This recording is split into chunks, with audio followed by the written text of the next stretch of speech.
Hello and welcome to DJF Live. This is episode 125, and on today's show we're taking a look at the new Canon PTZ updates that I have for DJF Live version 5. Last week we looked at the ATEM lineup, and so now we have the Canon camera control. We're going to see what's new in that, and I'm also going to show you how to install it and how to move pages around, because that's a really valuable thing of just being able to organize your companion installation and place it where you like and not be so dependent on the page number. So a lot of reworking has gone into this to give it's a similar design, but there's like the whole back end has been reworked and some exciting new features that are coming into version 5. And this is what it looks like, similar to last time. I'll sort of go over that with you. And what we're talking about is basically all of the Canon PTZ cameras. I'm filming on 2 cameras now, so this front-on shot and also this top-down shot, 2 CN300 cameras here. So the 300s, there's a new 350 that's out somewhere here. There's a new 400 that's out. There's also the 100s that have been out for a while, 700s, 500s. This profile will control all of these, and you can mix and match them. There's control up to 6 cameras at a time, and there's 3 different banks, so you can preset up to 18 cameras. And so these are all the cameras that we're going to be controlling today. So let's take a kickoff and look at what's new in version 5 of DJF Live for the Canon PTZ control, because it is it's the way that I control my cameras, and it's a really powerful way of bringing all of that control basically into a single Stream Deck, but you can also have 4 Stream Decks, but I did want it so that you can control it on a single Stream Deck, so that's all you need to plug it in. You can also use it on an iPad or a computer if you want more of a touchscreen scenario there. So let's take a look at what is new here. We've got an updated navigation and menu structure. This is sort of following what I've been doing with DJF Core, which is the front end that you'd be using to do most of your live streaming rather than going into menus.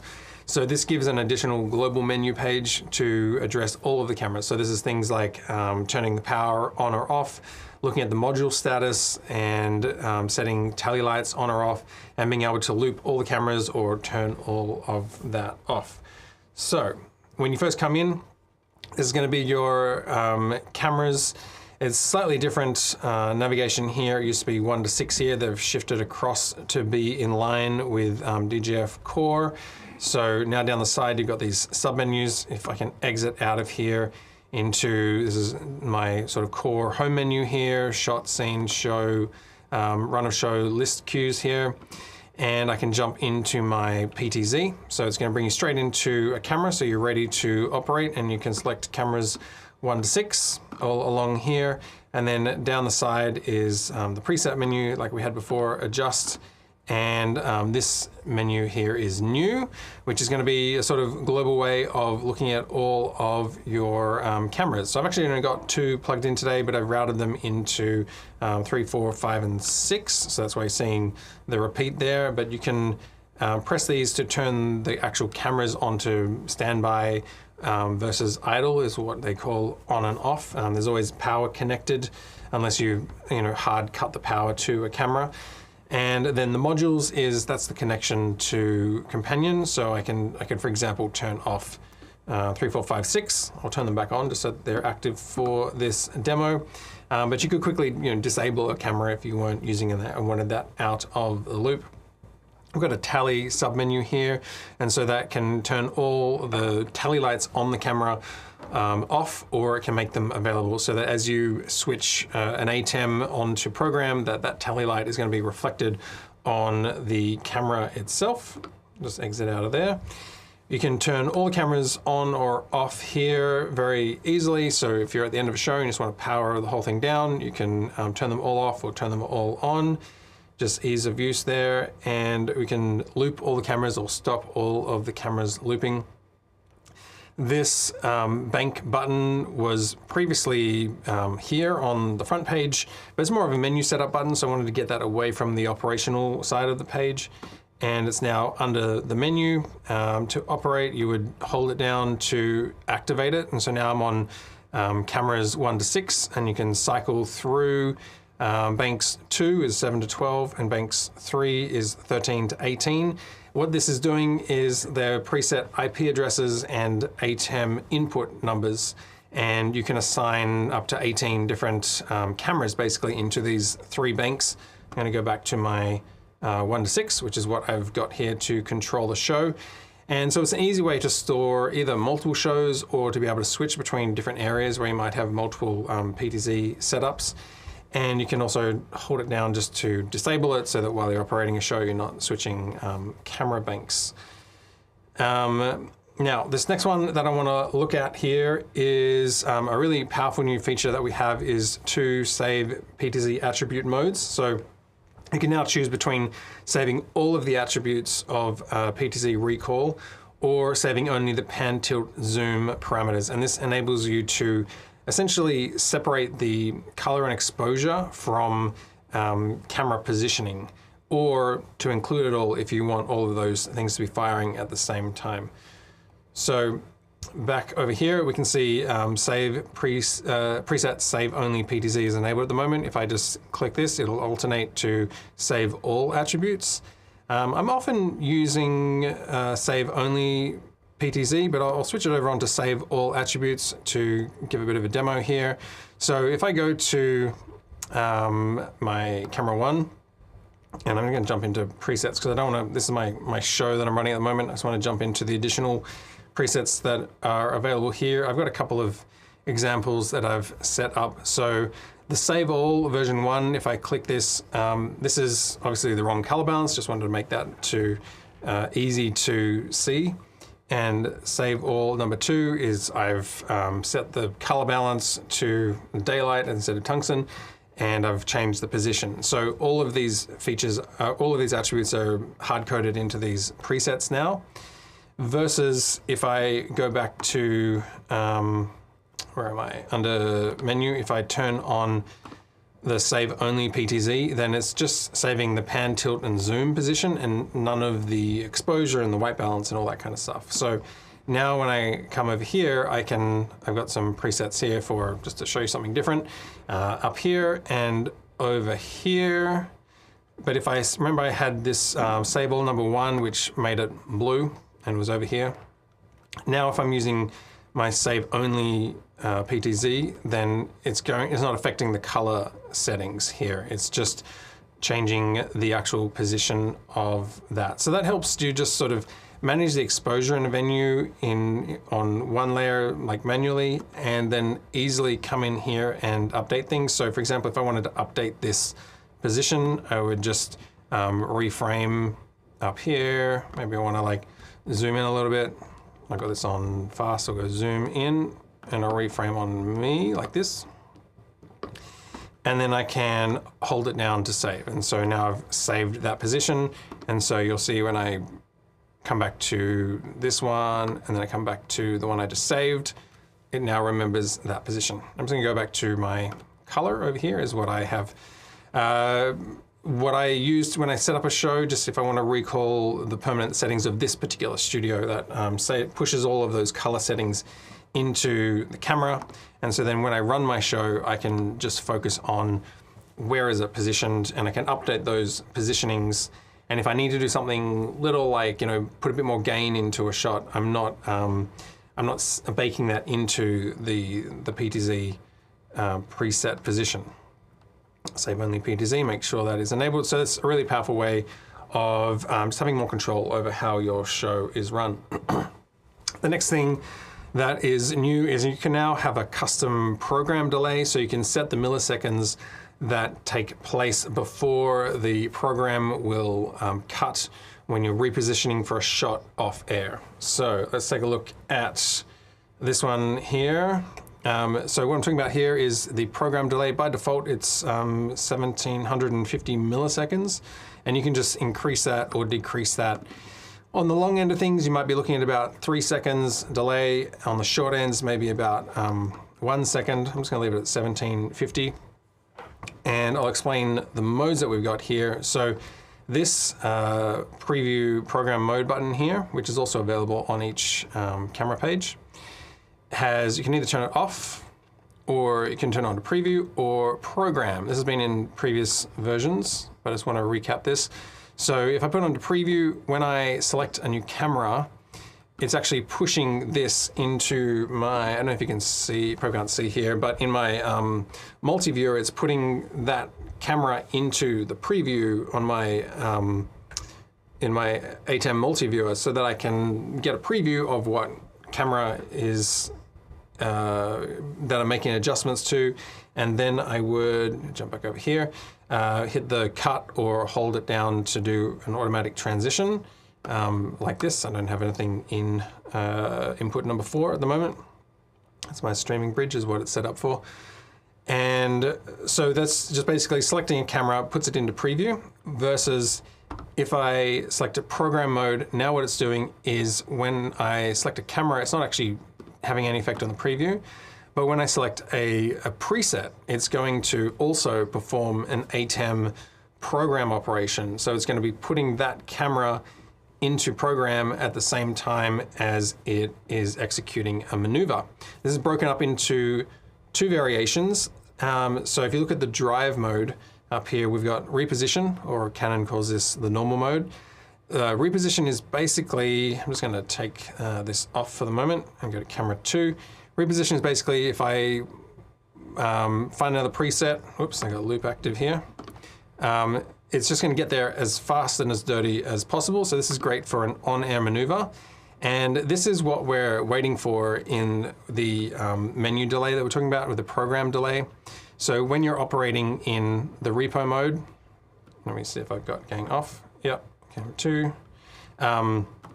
When you have repo mode selected and the program mode enabled, what that is doing is waiting however long before it actually executes that cut. The reason is that you want that dirty, quick maneuver to happen off air before you cut to it. So if you think of a panel, it means that you can have multiple guests on a panel, and you can be on one guest and you can just select the preset for the next guest and it will reframe for the guest and then it will cut to it. So it just cuts down the number of buttons that you need to press. So I'm on camera 2 at the moment, but if I select camera 1, you can see I'm on a close-up here, and just say I want to go to a mid shot. You're seeing this, the key is showing you sort of what your preview of what the camera is doing. And so if I hit mid shot, it's going to reframe the camera and then it'll cut to this full screen shot. So it does the reframe and then it cuts. So what you're seeing on air, if you don't have this little picture-in-picture effect, is that the reframing is happening off air and then it does a clean cut to the new position. So that's really handy for over here. You can't see this one off air, but you'll see, you just caught the tail end of that, right? So that's where you can, this new custom delay will help, because you can, under the close-up here, whoop, right around, you can increase that. So you could increase it by a quarter of a second. So you could go to 2250 if you wanted to have a bit of a longer delay to make sure if you're doing longer maneuvers. So if you think about if your camera's just going between a close-up and a mid-shot, then that happens pretty quickly and you could have a lower delay on that. Whereas if your camera has to zoom from the other side of the studio, and then you might want to increase it to something like 3 seconds so it can quickly do that and you don't get the tail end of that coming onto air. Just a note while we're on this, so that's for the repo, or what Canon calls normal mode, is that quick and dirty off air. But there's also the drive time and the drive speed mode, and so these are when you can recall camera positions either just at a set speed or over a certain number of seconds. So if I've enabled the time, then this program delay there's no delay, it happens instantly. So the reposition mode is where the delay will happen, but it's programmed so that when you are using drive time or drive mode, drive time or speed, then it's going to do a straightaway cut, because essentially you're performing an on-air maneuver. So I'm on a mid-shot at the moment, and I've set my time to let's just say I set my time mode and I want to go medium, so it's going to be 8 seconds. And so now this is on camera 2, but when I select the close-up, it's going to cut and it's going to show me that on-air maneuver. So like that. So that means you get an instant cut and then you get your on-air maneuver. So that's kind of the two ways in which that is broken down. All right, let's take a look at auto tracking. This was in there before, but it's easier to now activate or deactivate the tracking per camera. So for each camera, you can up here just enable tracking, which I think I need to reset that. So I'm going to turn off my module, turn that back on, and I'm on camera 1, and I turn on my tracking. Some reason sometimes you need to reset it. I think I'd done like if I've rebooted the system, then you might need to turn the module off and on. So now I've got the tracking on, and it'll follow me around. The tracking is pretty good. Just notes in terms of how to use this. I've turned it on here, and I can see down here it's telling me camera 1 is tracking. So even if I go away to work on camera 5, I've still got this highlight showing me that tracking is active on camera 1. And the basic turning on and off is on the front page of the control, but if you come into the adjust menu, you have a few more options here. These are basically the free version of the tracking. So there's a sort of tracking light that is included in every single Canon PTZ camera. You can also pay $800 for a full featured tracking license, but the free version, you can control all the features in here. So I've turned it on, and then I can turn on a wide setting. This is kind of the portrait mode here, or the close setting. This is 2 or 4 in the back end of the system, if you know what I'm talking about. So I generally don't use this. I find it better to do this other method, which I'll show you, but you can switch between that here, close or wide, or you can turn off that portrait mode by holding it down. And the way that I normally do the tracking is, I think, just turning it on and then using presets to kind of set my frame. So I could do a wide shot, and I still have the tracking. I got to turn my program off because I'm still cutting here. So we have the wide shot. Let me cut back here. Or I have my close-up that I just press there. And what it will do is when you recall the preset, it will go to that position, and then the tracking will take over. So it means I could be tracking someone on a close-up, and then I could just pull to a wide shot, and the tracking will pick them up again. And I find this kind of an easier way to work rather than some of all the sort of fine-tuning parameters. Particularly if you're in a scenario where you've got someone on stage and you sort of know the area that you're going to cover, or in this sort of scenario where you're behind a desk and there's not that many places to run to.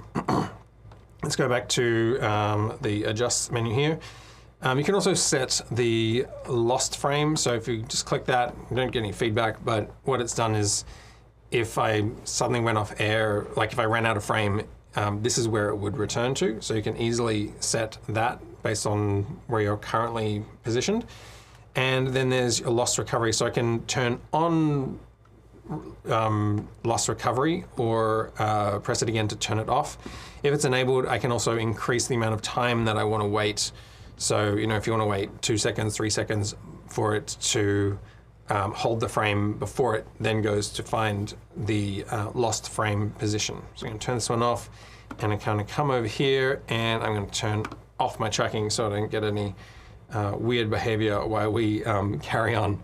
All right, next one is auto loop. This is a feature recap. So this is automatically looping between 2 presets.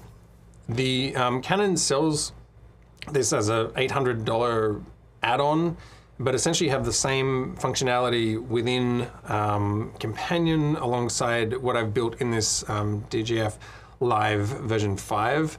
And so you can very easily loop between 2 parameters. And this is really good for if you've got like a static shot at the back of a venue, and rather than it just being locked off, you could now build in a little bit of movement.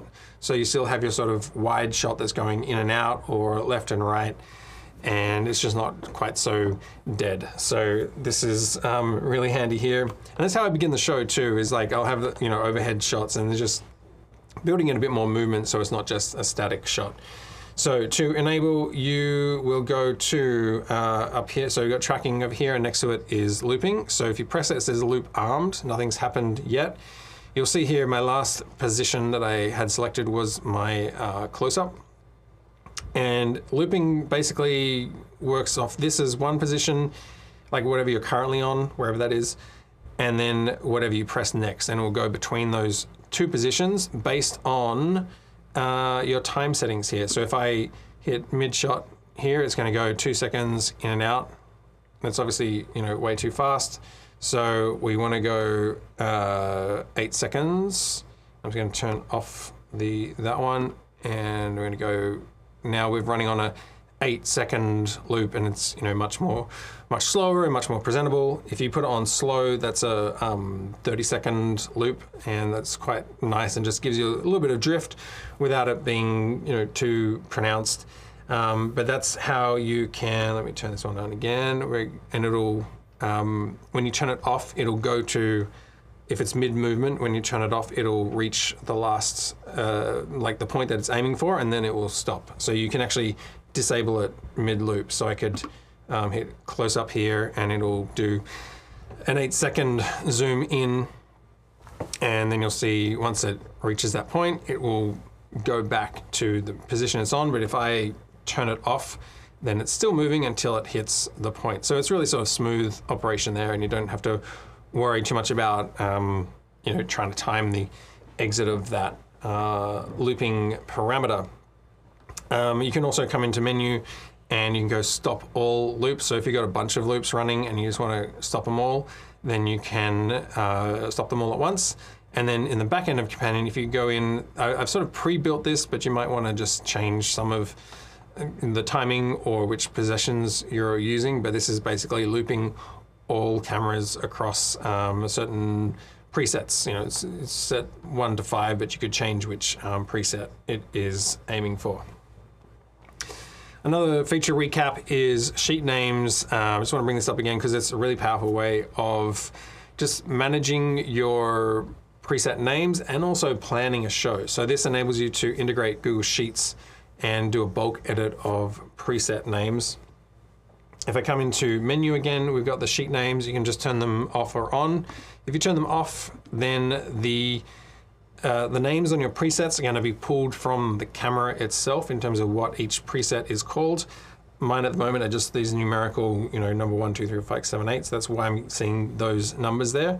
Whereas if I come in and turn on sheet names, then you will see that these now have much more information on them in terms of wide shot, mid shot, close, all that kind of stuff. And that actually enables me to know what I'm doing when I'm running the show. So let's take a look at the back end here. Basically, once you connect to Google Sheets, you just need, and there's a template included in what I offer on the website, which lays this out so you kind of know what you're aiming for, but it could be any Google Sheets, and you can just give it a page. And basically, A to F is cameras 1 to 6, and then the numbers are 1 to 36 is how much has been programmed into here. And so you'll see this is a bit of a repetition here of like wide shot, mid shot, close up, and you'll see down here wide shot, mid shot, close up is these presets 1 to 8 on the front page, and then an additional 9 to 36 on the sort of secondary page over there. And it's just a really easy way of approaching a show or a venue. So if you think about turning up at a venue and you're trying to plan your cameras, or even the night before, you could just put out your camera plot, and then you could just on a spreadsheet go through, okay, I'm gonna have a wide, mid, close, I'm gonna have this thing here, that pulpit, that from over here, audience, wide, mid, close. Like you can just sort of break it all down, and then these will turn up on the board. So if I go David wide you know, if I wanted to put like someone's name into it, then you'll see that this has updated David Wide on here, or if I just change it back to wide shots, then it will update that. So that's how easy it is to sort of set the names for that, and it really does help with just being able to bring organization to your preset recall, because I feel like that's where PTZ cameras become so powerful, is presets, basically being able to map everything out before a show so you can hit the same marks and not have to have an operator on every camera. One more feature recap is the gang mode. Just want to reiterate that if you choose, it helps you choose if the drive mode, the drive speed and time, or the manual speed are set independently or as a group of cameras. So these are just different ways of working. And again, it'll be on the back end here, and it's just gang on or off. If it's off, then each of these cameras are just independent. So if you're changing the drive speed from, you know, fast, medium, slow, then it's only going to affect camera 1. You go to camera 2 and you can change it to slow, and you'll see that these are independent. But if you turn on gang, then basically you're linking all of the timing settings. So if you're on, even this is on fast now, but if I was to put this onto medium, you'll see now camera 1 is also on medium. So it means that you can either just set up a camera so that you know, like camera 1 is always going to be on a slow setting, because I always want to do like a nice slow on-air maneuver, and then camera 2 is always going to be like a reposition. So I'm just doing an off-air maneuver very quickly, and you can set it up that way. Or if you don't want to remember like what each camera was on and you just want to adjust it as you go, then you would turn on the gang mode so that as you jump from one camera to the next, you'd be just sort of updating your, this is your manual speed here. So in terms of slow, medium, or fast, and that kind of stuff. Over here. Or slow for more of like a smooth on-air maneuver. So just makes it easier to manage your cameras and your operation. All right, let's take a look at part 2. I'm going to look at installing and moving pages around, because even though this is like a back-end side of things, it's actually a really powerful addition to version 5. One of the things about Companion, which is running this control surface, is that pages have very specific indexes, you know, 1, 2, 3, 4, 5. And so a page lives at a certain number. And if you move that page, then everything gets out of sync, and the button that you jumped to access PTZ would no longer work. So if you had your, I think these ones start at page 26, and if you had a button jumping to the PTZ on page 26, but then you added some pages in before that, or you move it around, then when you jump to page 26, now you're landing on something different altogether. So this update enables you to customize it and to place it where you want. Let's start by looking at a full import. So in this scenario, this is if you've just bought the DJF PTZ profile and you're not really running anything else. You just want to import this and run cameras. Maybe you're not really using any of the other switching capabilities. You just want to like run the camera system, and you don't have the DJF core or the ATAM or that kind of stuff. So this just resets all of Companion. So make sure that you export a backup first. So you will go to, if I jump over here, where are we? Under here, if you log in and go to your My Download section, you'll download your control surface configuration file, and also go to bitfocus.io, and that's where you're going to grab Companion version 4.2.5 or later, depending on your system.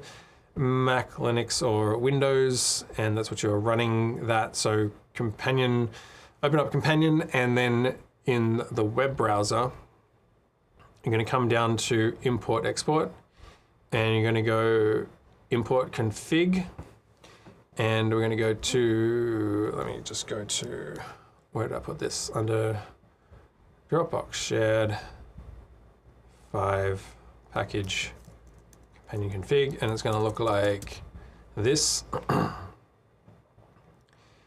.companion config is the extension on that. So if I open this, it'll say full import. You can export your current configuration if you haven't done that yet, and you'll just go full reset and import, and you're going to bring everything in, and it'll wipe the system, and then you'll have these pages to operate your camera. However, if you've got other things in your companion profile already that you've built yourself, or maybe you've bought the DJF core, which is my sort of front end to control live streams, or the ATEM, so you got like the whole sort of ATEM package, and you want to add on the PTZs to the end of that, then you're going to do an individual page import. So in this instance, you would have already installed the ATEM pages or DJF core as the full import, and you're just going to bring in individual pages. Wrong button, let's go over here. So you've done a full import of the ATEM or the core, and now you've selected your PTZ file, and rather than overriding all the ATEM or your other files, you're going to come over to buttons, and this is where you'll see what's in the package. Here is a home page which just has a link to the other buttons, which you don't need if you've got DJF core or ATEM installed, because they're already on these pages here. But if you're starting blank, then that would be your page 1. And then you've got your PTZ 0, which is the menu page. That's a new one that we're looking at. And then PTZ 1 to 6, which is a really nice thing. So previously, all of these, the camera control, the camera adjustments, and the preset recalls were all their own pages. And so we had, I don't know what that, like close to 20 pages for the PTZ control. Now being able to get 1 page per camera, and so we've just got the 7 pages for the PTZ. So you'll select your, probably start with home page here, and then the destination page, if you scroll to the bottom, will be insert new page, and then you'd go import to new page. It'll spit that page out, come up here, select camera 1, insert new page, import to new page, and so on through camera 6. And then you'll have all of your pages installed at the end of whatever you've got. Or if you've got the ATEM already installed, it's probably likely to be here on page 26. So if you're working with the ATEM and the DJF core, all the other things that I offer here, the first 10 pages are DJF core, so that's sort of homepage for live streaming, and then YouTube, Google Sheets, VLC, H2R, and slide control modules. Then the ATEM takes up 15 pages, and then you could put the PTZ at the end. Now we come to moving pages. So we've inserted the pages, but they may or may not be linked up to the right buttons to jump into them. And so that's where we need to tell Companion which page it's on. And I've got a very easy way for you to do that, which is once you've installed it, you can come to page, whatever page your PTZ 0 is on, and I'll go to here. So this is, you'll see similar sort of layout here and down here. And if you just scroll to the left a little bit, you'll see there's a button that's off screen for the Stream Deck, and you can shift click it, and basically what that is doing is actioning, is pushing that page number into a variable which tells Companion, hey, the PTZ stack is at this page. So I'm on page 26, and so now my variable, which is PTZ page anchor, is going to read out as page 26. So when I come back to my home screen here and select this PTZ button, this is going to be the jumping, instead of this variable, it's going to read it out as page 26. So this means that if you are in here and you add a, like, you know, for example, over here, add in a page, everything below it is going to bump down, and you need to update that number. So instead of page 26, if you've added a page before it, PTZ 0 is going to become page 27, and you would just go shift click that and it would update.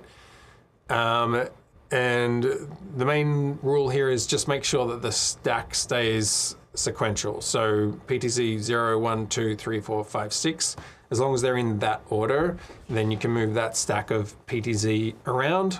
Also, if you've got YouTube, sheet, VLC, or the DJF stack, 1, 2, 3, 4, 5, they need to stay as a stack, but all of those individual pages can be moved around anywhere in the companion setup now. So you could add your own pages at the head if you wanted to do that, and just update for each of those. Like you'll see DJF Home 1 also has this page anchor telling the system that it's situated at page 1. So just remember you have to do that manually. Maybe in the future I'll find a way to automate that, but for the moment it is just sort of a manual click, and then it will tell you where to go.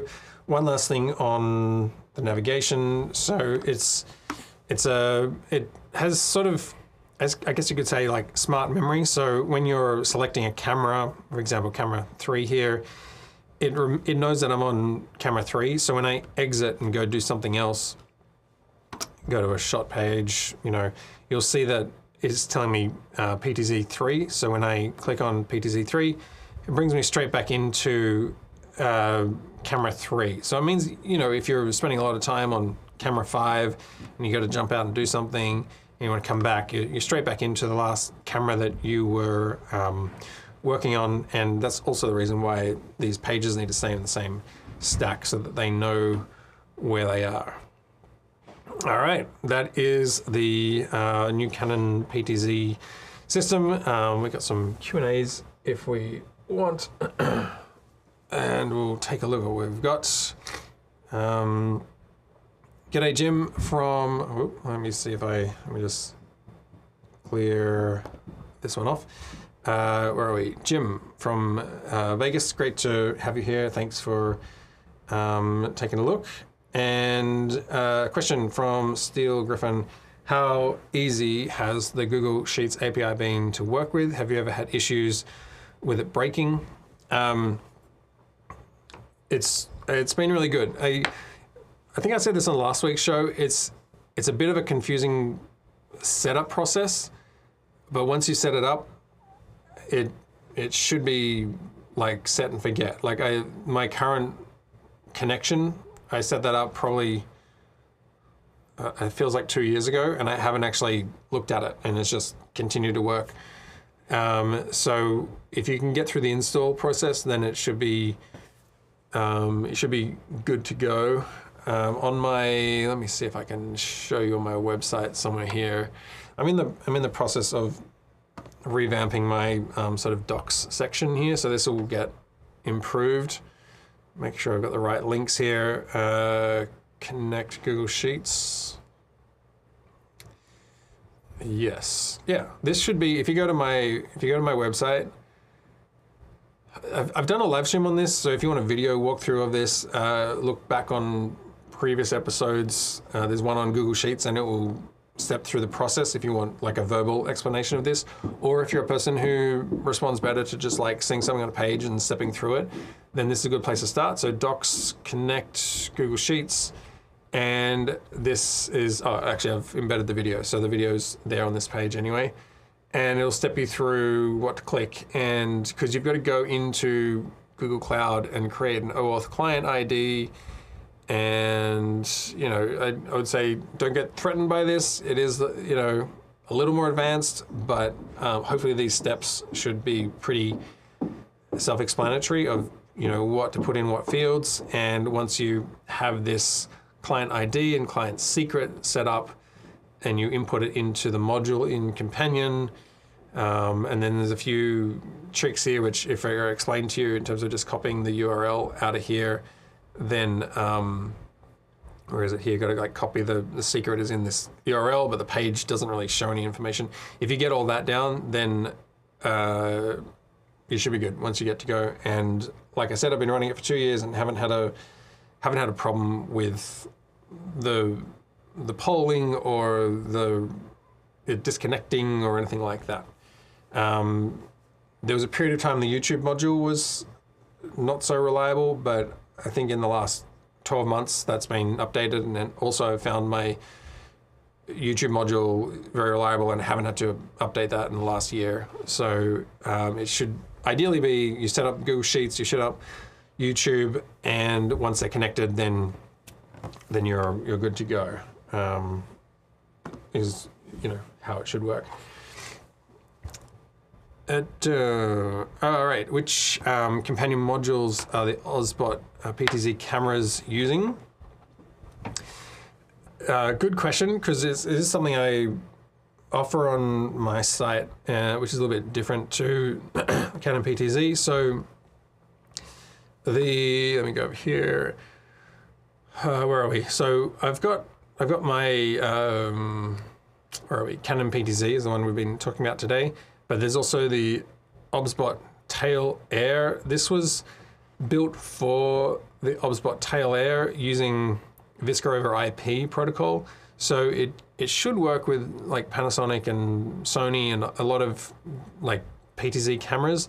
One of the main limitations is that these tracking buttons have very specific codes for the obsbot tail air. So if you got the tail 2, they're going to be a bit different. I've got I can sort of send you a patch separately. This hasn't been updated. This is still just for the obsbot tail air, but you should be able to connect it to other Visca over IP cameras. And if you just want to jump into Companion and do it yourself for free, then you can go to Connections.